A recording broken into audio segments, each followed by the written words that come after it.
Olá a todos, estamos começando mais um encontro aqui de gestão de marketing e a gente vai falar exatamente agora sobre o ambiente de serviços quando a gente trata de marketing. E o ponto principal hoje do nosso encontro é olhar aquele P isolado de produto e entender como ele se configura quando a entrega serviços. Então, acho que esse é o ponto aqui que a gente vai focar principalmente.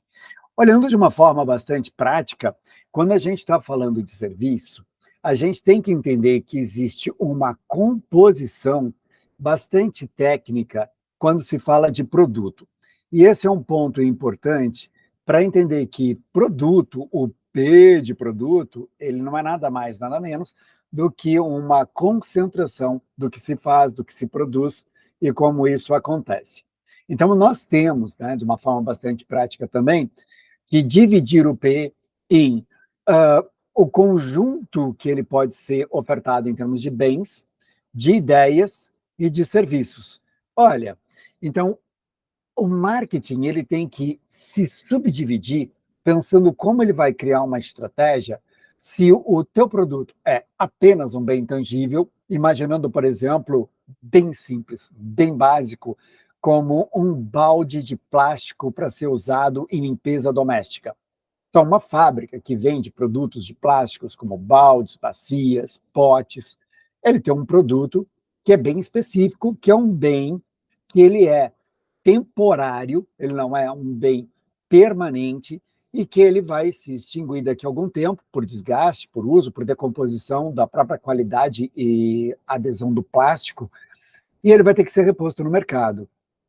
Aí você vai ter bens duráveis, como um fogão, que geralmente duram 10, 15, 20 anos, dependendo do cuidado que você tem com ele, e a partir daí você vai ter um desmembramento específico para bens perecíveis, e a gente trata tudo isso quando a gente vai para a aula de produtos na questão de bens e ideias.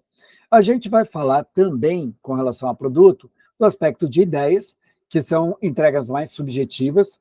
Uma ONG, como Médicos Sem Fronteiras, ou quem sabe a WWF, que não te entrega um serviço objetivo, ela presta um serviço subjetivo, que é cuidar, por exemplo, do meio ambiente ou de pessoas em situações de risco, que, inclusive de saúde, que o Médicos Sem Fronteiras atua.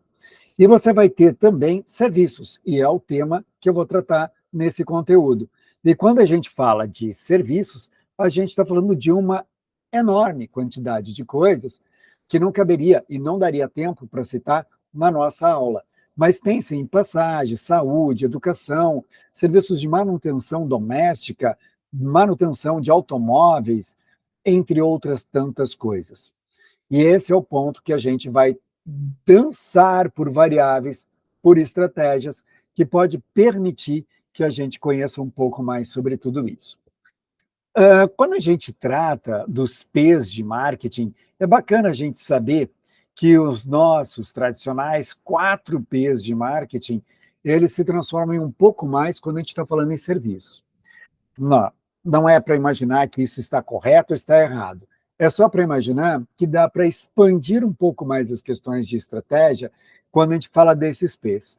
Então, nós temos o P de produto, que é o próprio negócio. Ah, mas espera aí, a gente não está falando de serviço? Pois é, a gente já começou a nossa introdução dizendo que um produto pode ser um bem, uma ideia ou um serviço. Então, esse é o ponto principal aqui para a gente percorrer o nosso caminho. E como a gente está falando aqui de serviço, então a gente está grafando aqui que o Szinho de serviço para a gente é mais importante.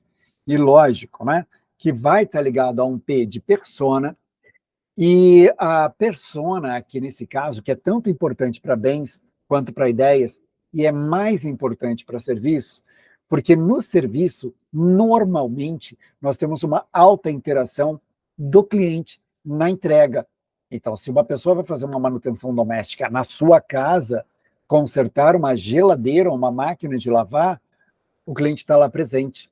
Diferente, claro, se você vai comprar uma máquina de lavar em um supermercado, que você pode simplesmente fazer a escolha e pedir para entregar, ou pedi-la pela internet. Então, o cliente ele não aparece no processo, ele está lá só no meios de pagamento.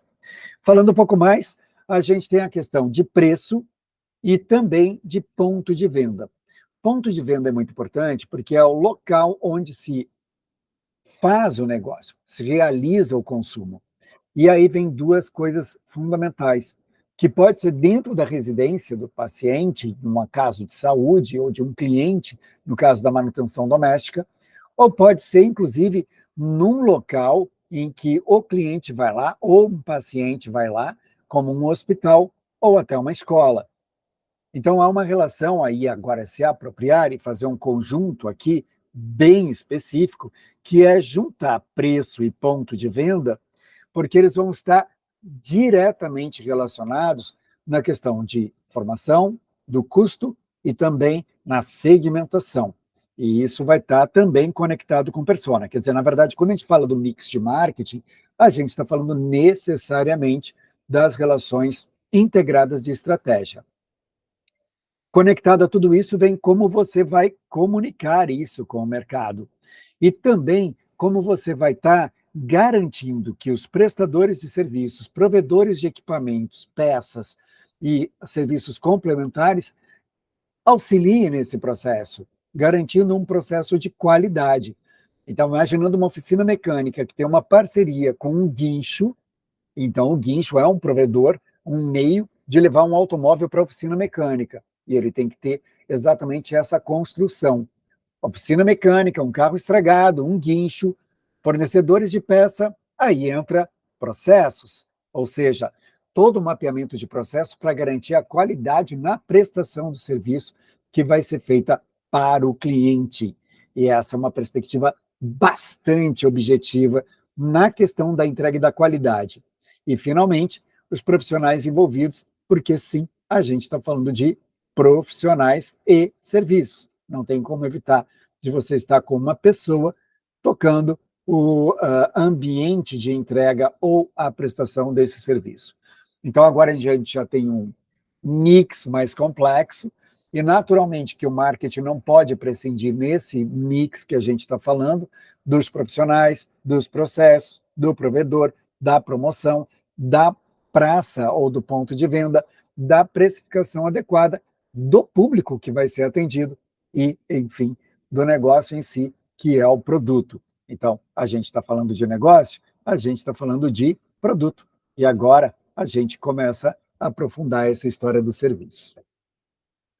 Falando de serviço, a gente sabe que a gente vai poder dividir isso em alguns aspectos bem claros. A gente falou que o serviço, do ponto de vista que a gente está conversando aqui, ele pode estar agregado à venda de um bem. Então, você tem um serviço de oficina, garantia, quando você vende um carro seminovo ou um carro zero, e você vai estar vendendo num serviço também a questão da ideia. Esse é um ponto fundamental para a gente perceber que quando nós estamos trabalhando o serviço relacionado, por exemplo, a uma estética em que você vende beleza, então um tratamento para a pessoa se sentir melhor, a gente está vendendo muito mais uma ideologia da beleza, nada contra, que só contextualizando, e agregado a isso você está vendendo o serviço, que são aplicações, né, ou procedimentos de aplicações de algum tipo de item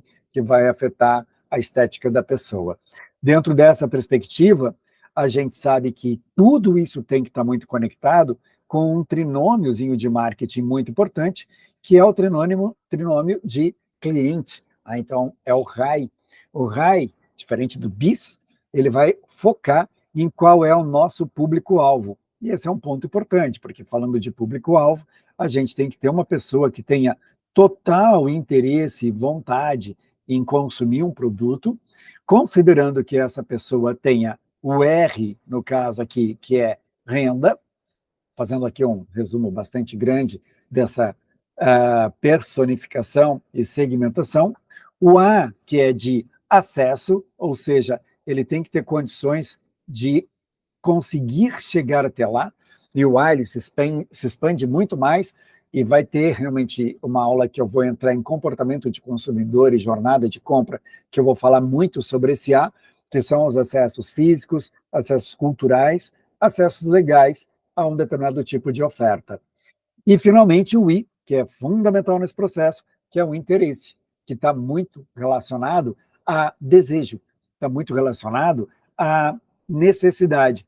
E aí vem um ponto importante aqui com relação a isso, que é o quanto que a pessoa sonha, né, com esse tipo de oferta e o quanto que ele quer adquirir esse negócio, e isso é fundamental para a gente fechar um negócio.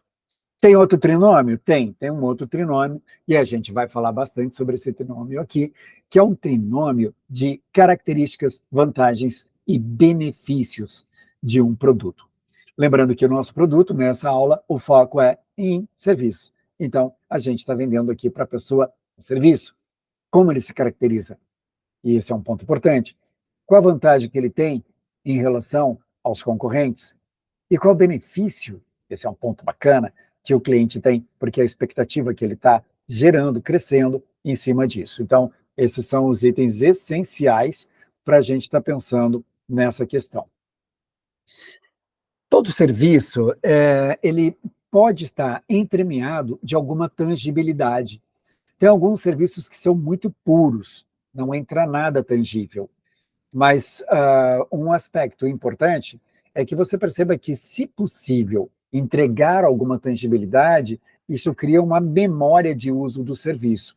E esse é um ponto fundamental para a gente estabelecer isso. Então, a gente vai dividir isso em bens e serviços, numa estratificação de participação. Por exemplo, quando a gente fala de produtos embalados, carros privados ou particulares, produto embalado, e pensando assim, por exemplo, desde uma maionese no potinho, ou então um produto como algo no supermercado, como 5 quilos de arroz, é um bem físico, tangível, não agrega nenhum serviço.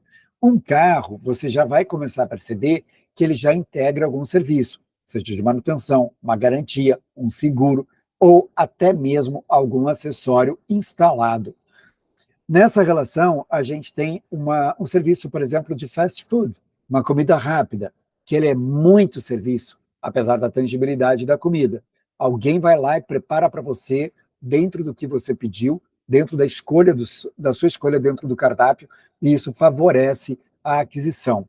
E temos também alguma coisa que está muito mais próximo a serviço do que tangibilidade, que é o transporte aéreo de passageiros, em que você compra a sua passagem, você vai até um aeroporto, tem um pessoal que te atende no check-in, você é transitado até uma aeronave, e essa aeronave ela é fechada, e alguém pilota, alguém te atende, e você chega até o destino. Quer dizer, você tem muito mais serviço. Tá bom, e o que é tangível nisso? O próprio avião, mas você não leva ele para casa, você não compra ele. Você compra o direito de uso de um espaço dentro da aeronave, mas o que faz mesmo a diferença é o serviço.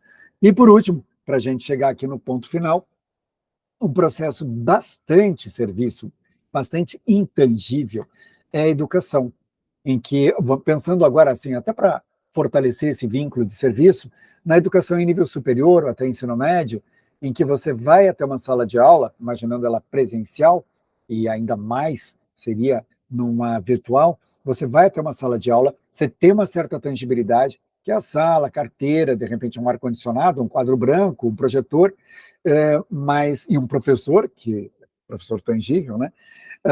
Mas o importante ali, a entrega fundamental, é exatamente o conhecimento. Então, ele é bastante intangível, portanto, ele é muito próximo a serviços. Você vai numa consulta médica e você entra num consultório, uma médica te atende, faz a anamnese, entende o seu problema e te encaminha para um procedimento ou até prescreve um medicamento, você está tendo um serviço muito puro. Você sai com uma receita em papel, escrita, você tem uma tangibilidade, uma comprovação psicológica, emocional, de que você teve no médico. Pode chegar em casa e mostrar, olha, ele me prescreveu isso, né? Então parece uma coisa séria, você prova que teve lá no médico. E é lógico que tem aquelas situações em que o médico não tem nada para falar para o paciente, que o problema dele é muito superficial e que, às vezes, ele precisa só de hidratação e descanso. E, às vezes, o paciente fica consternado com isso, né? fica assim, como assim não tenho nada? Então, esse é um ponto interessante. Os serviços são caracterizados por aspectos bastante objetivos, né? Então, ele principalmente, imaginando, e aqui a gente tem uma cabine de pilotagem de um avião, e esse é um serviço deles que garante uma série de requisitos que nos dá segurança, confiabilidade e uma série de outras condições. Vamos listar algumas aqui. Primeiro, uma alta relação com o cliente. Qualquer coisa que ele fizer errado desses pilotos, você vai perceber. Perecibilidade. Serviço é uma coisa que ele se extingue. Então, se você perder o voo, se você não embarcar, se você não comprar a tua passagem, esse voo não existe mais. Você vai ter um próximo voo, mas você não embarca mais nesse. Outro ponto é intangibilidade. Você não leva para casa nem os pilotos, nem o avião, e talvez você leve o salgadinho que te entregaram durante o voo. A heterogeneidade.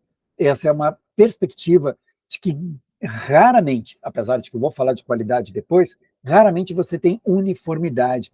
Mudou a equipe de bordo, mudou a prestação de serviço. Mudou a aeronave, mudou a prestação de serviço. Já aconteceu de eu fazer uma viagem com uma aeronave de ida com 2 corredores e ter comprado a minha passagem na janela, e no retorno, que estava comprado na janela, eu voltei numa aeronave que tinha apenas um corredor e mudou toda a numeração dos assentos, e com isso eu vou parar no corredor, né? Então parei naquela cadeirinha que fica do lado do comissário de bordo quando ele passa com o carrinho.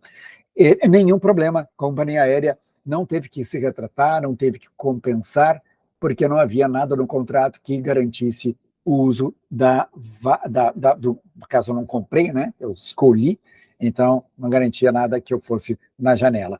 A inseparabilidade, e nesse caso do avião é muito interessante, né? Porque o que é um serviço inseparável? Você não pode pegar um avião de Brasília, Rio de Janeiro, e decidir descer em Juiz de Fora, né? Senhora, você podia abrir aí a portinha que eu vou saltar aqui em Juiz de Fora? Não, não dá. E essa inseparabilidade tem a ver com fazer um curso superior, por exemplo, de 4 anos, e só cursar 2 e querer o diploma? Não dá. Você tem que juntar tudo para ter aquele resultado final. Ir ao dentista para fazer uma obturação, um dente, e fazer toda a perfuração, a limpeza, preparo, um curativo, e não colocar a obturação, significa que você não concluiu o serviço. Ele é inseparável nesse sentido. O esforço do cliente, e aí voltando para o dentista, você vai para o dentista, tem que abrir a boca, né? Tem que colaborar. Da mesma forma, embarcou numa aeronave, você tem que seguir o regramento, a legislação que impera dentro do avião. Eu botei essa palavrinha impera, porque impera mesmo, né? Você segue ordens dos comissários e do comandante da aeronave. E aí vem uma perspectiva, né? Cliente tem papéis diferentes em serviços, tá? Aí vem uma coisa bacana. Por exemplo, você vai ao médico, você é cliente lá fora, paciente lá dentro. Você contrata ou se matricula, por exemplo, numa instituição de ensino. Você é cliente lá fora, é aluno lá dentro. E dentro de um avião, você é cliente lá fora e é um passageiro lá dentro. Então, em algumas situações, você vai perceber que aquela história, aquela empáfia que o cliente tem dos direitos, né, da importância no processo comercial, se perde totalmente quando ele está internado no hospital, quando ele está dentro de uma sala de aula ou quando ele está dentro de uma aeronave. Vale para qualquer serviço? Não, lamentavelmente não. Mas você vai perceber que vale para uma quantidade bem razoável, além desses 3 exemplos que eu dei, em que o cliente tem que se submeter a uma orientação do prestador de serviço em relação a isso. E, finalmente, a uniformidade, e essa é uma relação muito importante, que está conectado, e eu vou fazer essa conexão agora com a questão da heterogeneidade, em que o que muda de uma prestação de serviço para a mesma empresa, para o mesmo tipo de negócio, para outra prestação de serviço com outro cliente, é o que se busca quando a gente presta serviço, buscando uniformidade. Então, existem empresas prestadoras de serviço, como, por exemplo, fast food, em que em que pese que você sai de lá com algo tangível, como, por exemplo, uma comida, né, um hambúrguer, um cachorro-quente, ou até um sanduíche qualquer.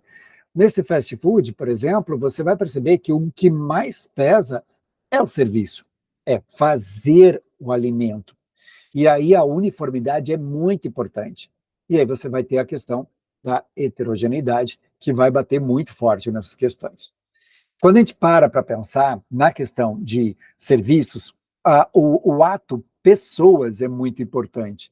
Então, seja por questão de criar confiabilidade, seja por questão de resposta, responsividade do processo, que é muito importante, seja pela questão relativa a dar garantias. Garantia em serviço é muito complicado, gente.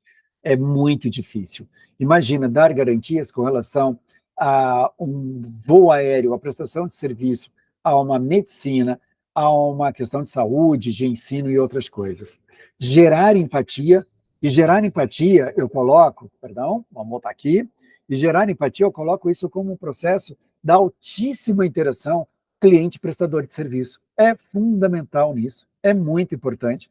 Então, a gente tem que ter essa questão de gerar empatia. Gerar empatia é minimamente uma sintonia que você vai ter que ter, você, prestador de serviço, junto com o seu cliente. E, finalmente, tangibilizar. Nas 4 figuras que vocês estão vendo aqui, a gente está percebendo exatamente essa questão de tangibilização. A limpeza, a obra, a instalação elétrica, vai funcionar a energia, e um caso ali de home care com o idoso, que a tangibilização é exatamente o sorriso, né, da pessoa ali. Brincadeira, na verdade, a tangibilização não é o sorriso, essa é uma satisfação, mas a tangibilização pode ser dada por várias coisas, como, por exemplo, um relatório pós-home care feito pela cuidadora, tá? Então, isso é muito importante para a gente ter. O mundo é vasto, vários tipos de serviços se somam, e é importante que no marketing a gente tenha essa questão muito clara de como a gente vai trabalhar as questões online ou de autoatendimento, né? Então, na questão de equipamentos. Primeiro, criar confiabilidade. Aí vem uma questão interessante, que vários equipamentos, ao longo do tempo, foram construindo essas relações, né, de autoatendimento.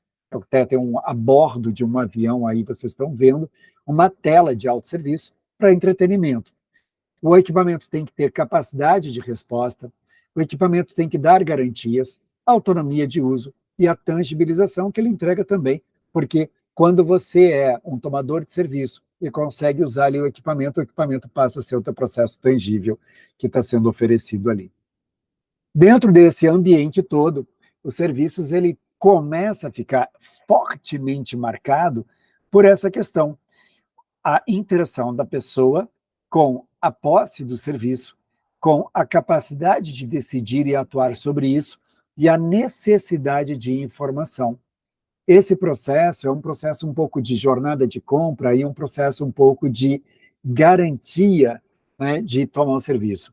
Eu não indo muito longe, é muito complicado quando você contrata, usando o exemplo anterior, de uma cuidadora para um home care, ou então de uma diarista para limpeza, ou então uma pessoa para fazer alimentação congelada para sua residência, e é muito importante perceber o quanto que isso interfere no mental, na necessidade de informação e na questão de posse sobre a situação. Então, são elementos fundamentais aqui para a gente levar em consideração. Agora, vamos entrar no mercado? Quando a gente fala de análise de mercado, dentro de serviço, a gente sempre tem uma situação relacionada, primeiro, primariamente, e esse é um ponto importante, que é a questão de demanda. Ou seja, você vai montar um serviço, por exemplo, manutenção de hardware, você tem que avaliar a demanda. Todo mundo tem computador, mas não é todo mundo que conserta computador. Tem gente que o computador vem com uma garantia de 1 ano, depois ele dá problema e a pessoa simplesmente troca. Esse é um ponto. Então, qual é a demanda efetiva? Não é todo mundo que vai gastar dinheiro com isso. Por outro lado, muitas pessoas consertam e dão manutenção em computadores. O segundo é a capacidade de carga. Quando a gente fala de capacidade de carga, é imaginar que o teu serviço vai ter que atender. Então, objetivamente, significa dizer o seguinte: quantos carros cabem dentro de uma oficina? Tem uma oficina que tem 5 vagas de manutenção. Você tem que tomar cuidado na formação de preço, na tua comunicação com o mercado e no tempo de prestação de serviço, para você fazer comunicação e trazer mais clientes. Então, tudo isso impacta em lucratividade, em operacionalidade e também as relações mais difíceis de qualidade, que eu trato um pouquinho mais para frente, que vocês vão dar uma olhadinha, que é a questão de resposta, tá? Entregar no tempo certo, time certo. Não tem como, e essa é uma dificuldade numa análise, não tem como estocar demanda. Quer dizer, é a história do avião que eu falei para vocês, quer dizer, um avião tem 140 lugares e 80 pessoas compram. Depois que ele levanta voo, eu tenho lá 60 lugares vagos e que eu nunca mais vou recuperar esse dinheiro, porque já deixou de vender. Esse avião vai pousar no destino e lá vai ter que se vender. Deixa eu voltar de novo no slide anterior. Vai pousar no destino, e ao pousar no destino, ele vai ter exatamente essa característica, isso é muito importante para a gente entender, ele vai ter essa característica de vender de novos lugares. E aí você vai pensar assim, bom, quem perdeu o voo lá na origem, vai poder comprar esse voo que já voou? Não, eu não tenho como estocar essa demanda. Essa demanda ela vai prioritariamente pegar o próximo voo, e aí você perdeu a venda. E o tempo de espera. O tempo de espera é exatamente a capacidade que você tem de enfrentar concorrência, ou seja, quanto que um cliente espera para ter o seu serviço até ele buscar uma alternativa. Isso acontece com coisas básicas, como, por exemplo, a fila em uma farmácia que tem um local que tem mais de 2 ou 3 farmácias próximas. E como isso é comum acontecer hoje nas grandes cidades.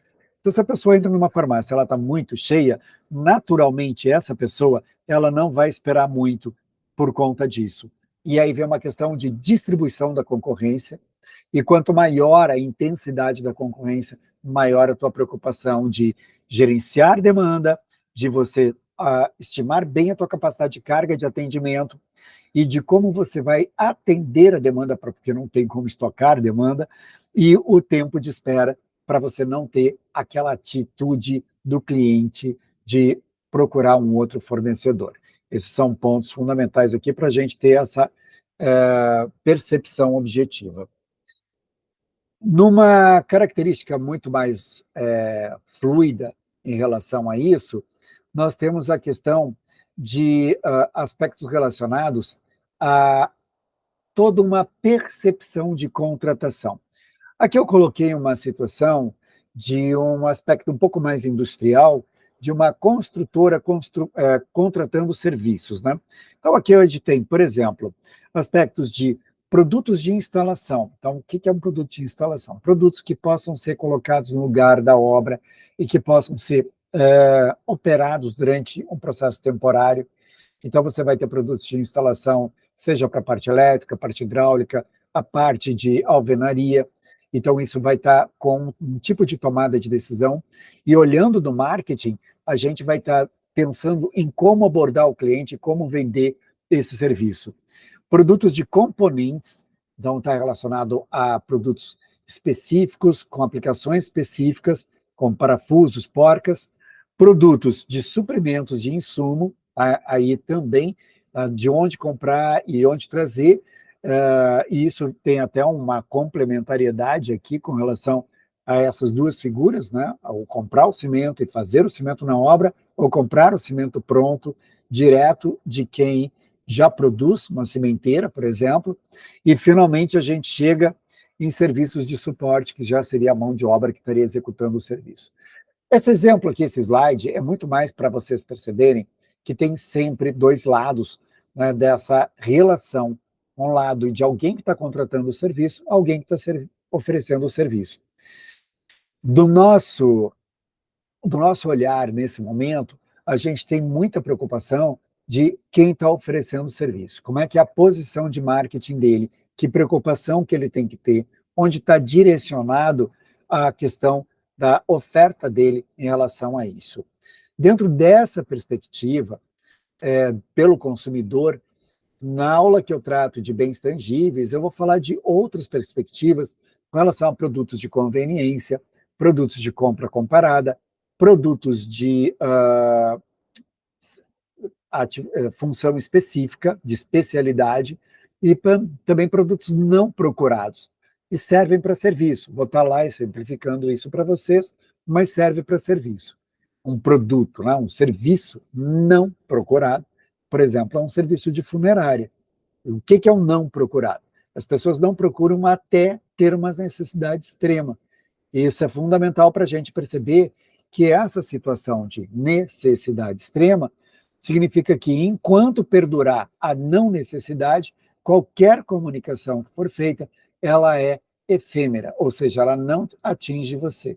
Você pode passar por 15 vezes um outdoor de uma funerária e não ser afetado por ela, mas em algum momento, né, talvez, essa sequência de passagens, quando for necessário, lamentavelmente, talvez você lembre da marca. Então, toda a comunicação, ela não é desperdiçada. De uma forma bastante ampla, o serviço também pode ser tal qual um bem customizado ou padronizado. E isso afeta basicamente as construções ou ofertas com relação ao tipo de segmentação de público. E a gente estava falando exatamente sobre isso no início, com relação ao RAI, ou seja, dependendo do tipo de desejo ou do tipo de renda que a pessoa tem, isso vai mudar bastante a forma de contratar. É absolutamente inviável para um público de baixa renda você ter serviços customizados, porque você vai ter que fazer uma adaptação no teu time, no teu pessoal, para cada situação.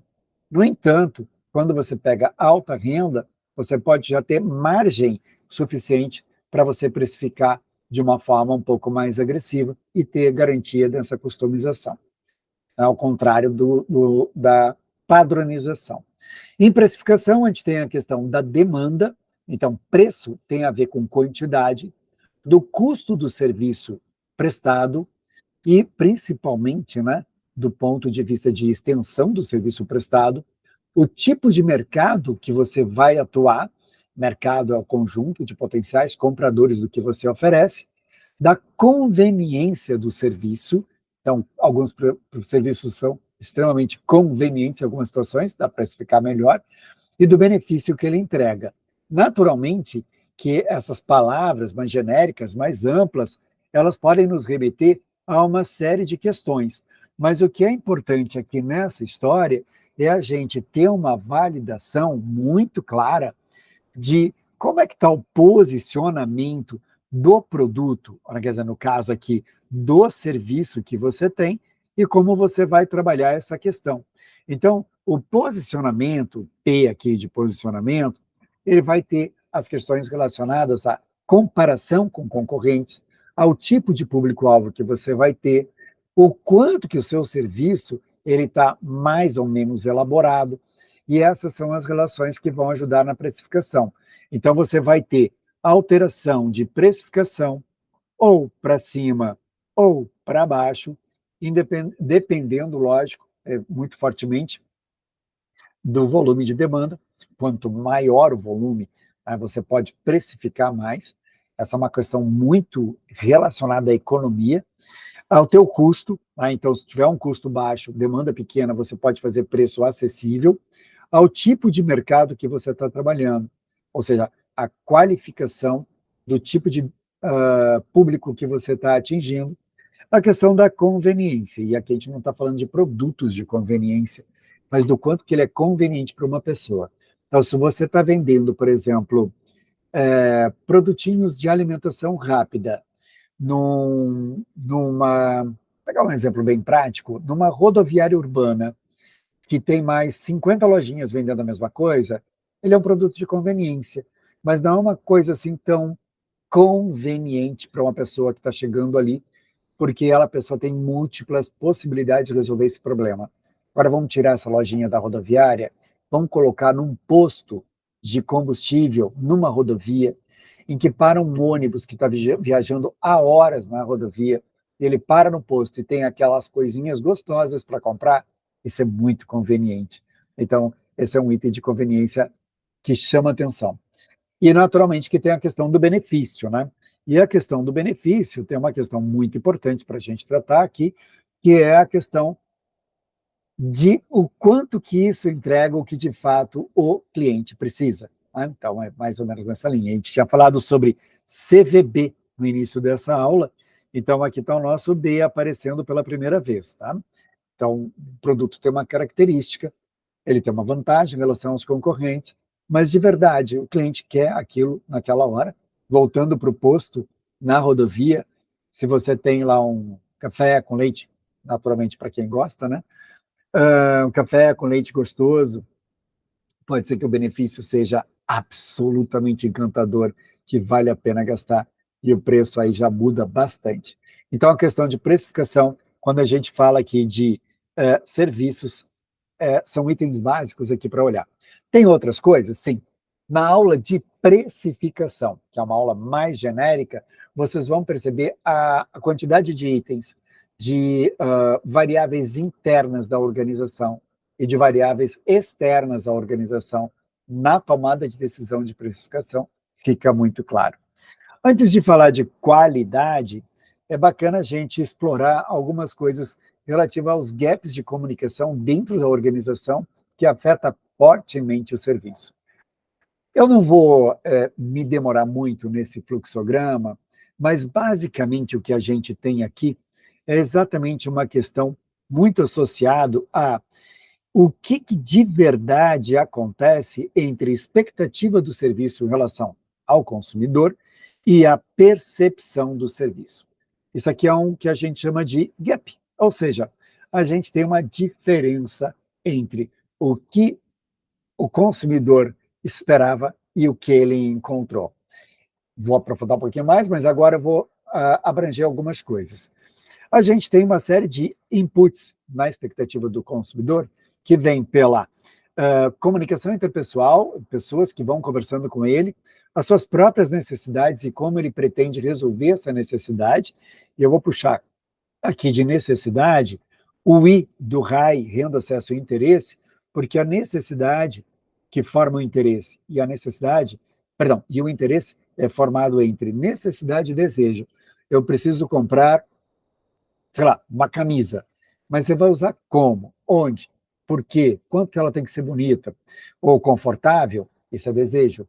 A camisa em si é a necessidade. Aí você começa a estipular. E você vai ter também experiências passadas, não no mesmo fornecedor, mas que vão construir em você uma geração de expectativa. Aí a gente vai lá para baixo e vamos pensar aqui primeiro no gap 1, que é exatamente a questão entre a percepção de serviço e a percepção gerencial, né, das expectativas do cliente. Quer dizer, olhando de uma forma bastante clara, percepção gerencial da expectativa, na quadrinho bem de baixo, a gente vai ter uma situação muito nítida que o gerente vai passar tudo que ele quer que chegue para o cliente. Inclusive, ele vai passar isso para o time dele subordinado, que vai estar aqui nesse quadrinho intermediário, que é o Gap 3, que vai passar para a agência, que vai comunicar com os consumidores, e aí vem uma questão muito importante, é como esse serviço está sendo entregue de verdade.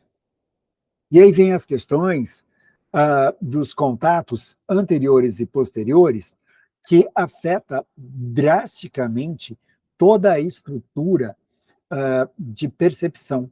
Então, agora sim, né, estamos aqui com a questão da percepção do serviço e da entrega do serviço, que elas se chocam, e nesse choque é que dá realmente o que a gente chama de gap.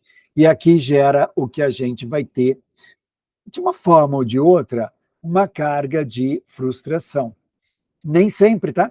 Mas é muito mais natural encontrarmos frustrações, porque a expectativa do cliente sempre são crescentes, do que encontrarmos satisfação total.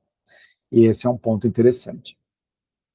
Aqui a gente entra na escala Service Quality, que é essa escala ServQual, que vai nos colocar aqui em cima de pontos que eu já traduzi em alguns outros slides, que é a questão da tangibilidade, confiabilidade, responsividade, segurança e empatia. Agora vamos descer um pouquinho nesses detalhes um pouco mais especificamente. Do ponto de vista de gap de conhecimento, a gente está pensando aqui na questão de a diferença que tem entre a expectativa do cliente e a competência da empresa. Quando a gente fala de competência da empresa, a gente pode estar falando, às vezes, de uma única pessoa. E exatamente quando você chama um serviço autorizado para fazer manutenção da sua máquina, é diferente de um serviço especializado para fazer a manutenção da sua máquina, ou de alguém que faz serviço de manutenção de máquina, de lavar roupa, por exemplo. Então aí você vai ter um gap que às vezes é grandioso, ou é mínimo, ou é zero, e esse é um ponto importante. Quando você pega a questão de políticas, ou seja, regramentos, acordos, você vai perceber que as regras, ou elas não existem ou são mal estruturadas. Isso está associado a contratos, isso está associado a questões de duração de prestação de um serviço, que a gente vai chamar aqui de SLA, ou SLA, que é o Service Level Agreement, o acordo do nível de serviço. Esse acordo do nível de serviço, ele tem muito a ver com o que você espera, o que te prometeram e o que de verdade foi entregue, pode ser um gap perigoso. A questão das entregas, que pode ser em relação dos padrões que são preconizados pela empresa, e o desempenho real. Em serviço, gente, isso sempre dá alguma treta. Então, a pessoa te fala assim, peguei o computador na sua casa, vou consertá-lo, e amanhã à tarde eu já trago de volta. Bom, você tem as peças suficientes, você identificou muito bem qual é o problema do computador, você sabe se tem algum outro problema que não seja ou não esteja dentro da sua competência. Então, cuidado com os prazos e cuidado com as demoras. Tá? Isso é importante. E, evidentemente, que se entregar no prazo, cuidado se está bem feito. Então, essa é a questão do desempenho real. A questão da comunicação, aí vem a questão da promessa, do que vai entregar, é o alinhamento interno com o exagero externo. Aí vem uma coisa bacana e curiosa, é que a gente sempre vai estar cuidando muito de perto da equipe, se eles estão fazendo o que tem que fazer direitinho. E lembrando, por que a gente está falando isso dentro de marketing, se isso é qualidade? Porque não adianta nada você comunicar muito bem e não entregar. Então você comunica com exagero, né, dizendo, olha, nós somos isso, somos aquilo, somos perfeitos, somos legais, e de repente a coisa não acontece. Então, muita atenção nessa perspectiva em relação à comunicação. Bacana. E aí vem as percepções, que é exatamente o conjunto de elementos que a pessoa tem na hora da entrega ou pós-venda. Então, a gente chama isso de momento da verdade. Esse momento da verdade é bacana, porque, na verdade, quando, fazendo um gráfico aqui, bem rápido, quando você cria a expectativa, ou seja, você comunica, você coloca num nível muito alto o atendimento à qualidade do teu serviço. Quando a pessoa ela recebe o serviço, tudo vai bem, mas nada foi tão grandioso assim, provavelmente a expectativa dessa pessoa ela já não vai ser tão alta. Então, esse momento da verdade, ela às vezes tem que ser mais surpreendente, porque geralmente quando a gente comunica de uma forma muito surpreendente. Somos rápidos, somos práticos, somos bons, não erramos, e isso tudo pesa na hora da prestação de serviço. Tá? Então, cuidado aí nessa questão. O item 6, qualidade, já falei bastante sobre qualidade, mas eu quero chamar a atenção aqui, basicamente, dessa questão chamada conformidade. O que é a qualidade de projeto? É você pensar bastante no teu serviço, é você realmente se dedicar para que tudo saia bem feitinho. Agora, pensou bem no projeto, mas esqueceu de ver a conformidade. O que é a conformidade? É você falar que entrega 10 e entregar 8. Isso é uma inconformidade. Você falar para a pessoa que atende a pessoa em 15 minutos e atender ela em 30. Isso tudo é uma quebra de conformidade. Essas são relações fundamentais com relação aos níveis de qualidade do serviço. Finalmente, a gente chega aqui na questão de riscos do serviço. Então, riscos do serviço é onde você tem que monitorar dentro do teu marketing todas essas questões. Então, vamos lá. A gente está falando aqui que o marketing vai ter que se preocupar dessas questões. Primeiro, risco funcional. o desempenho é insatisfatório, não funciona como você esperava. Risco financeiro, esse é um ponto em serviços gravíssimo, que você tem perda monetária ou custos inesperados. Então, retrabalho em serviço é grandiosamente o risco financeiro. Risco temporal, esse é um outro ponto importante. Perda de tempo, perda de ou atrasos, e com isso, às vezes, ser obrigado a dar descontos ou, inclusive, multas em relação à operação. Risco físico, danos, objetos, ferimentos e traumas. Está relacionado à tua equipe, teu pessoal. E aí você pode imaginar, mas esse é um problema de marketing? É, porque imagina dentro de uma obra, você fazendo uma reforma, você é uma empresa de reformas de residência, e alguém se acidenta por falta de um EPI, falta de um equipamento de proteção individual. Imagina alguém da sua empresa de locação, é um motorista, e ele comete um acidente de trânsito. Imagine que você tem uma equipe que é prestadores de serviço de cuidadoras, né, de home care, e uma delas tem um ato insano e mal educado na casa de um cliente, e acaba gerando algum tipo de dano físico para um idoso. Risco psicológico. Então, são todas aquelas questões associadas ao prestador de serviço quando não tem um bom clima de trabalho, e, na verdade, acaba sendo estressado e acaba criando explosões, destempero na hora de atender o cliente. E repare, né, que a gente está falando aqui de situações que vai refletir na sua marca. Então, isso aqui é uma coisa fundamental nessa história. Risco social, pensamentos, reações, preocupações, e dentro do risco social entram todas as questões de discriminação de minorias. Então, a gente tem isso dentro da formação da equipe. E, finalmente, o risco sensorial, que são os efeitos negativos nos 5 sentidos.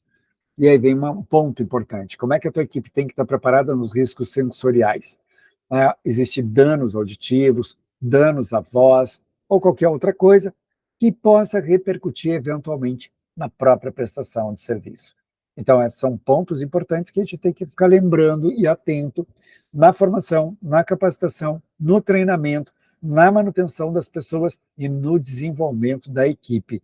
Tem a ver com marketing? Pois é, gente, tem a ver com marketing, porque a não gestão disso, ela vai estar ocasionando uma série de decorrências desagradáveis.